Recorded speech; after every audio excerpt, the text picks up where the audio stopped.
Hello বন্ধুরা, আজকে আমরা ফ্রেঞ্চ ফ্রাইজ বানাবো। আপনাদেরকে খাওয়া দেখাবো কি ফ্রেঞ্চ ফ্রাইজ কীরকম হয়েছে, তো আপনারা দেখতে থাকুন।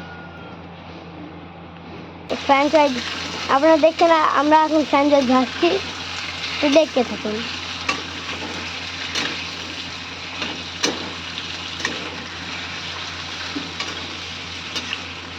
আস্তে আস্তে ভাজা হচ্ছে, দেখেন বন্ধুরা আমাদের ফ্রেঞ্চ ফ্রাইজ এখন এগুলো আমরা তুলে নেবো, আপনাদেরকে খেয়ে দেখাবো। আমাকে আমরা আমাকে খাই দেখি, আমাকে লবণটা ভালো লাগে, সেটা আমি লবণটা খাচ্ছি। আপনাদের যদি ভালো লাগে আপনার সবাই খাচ্ছেন।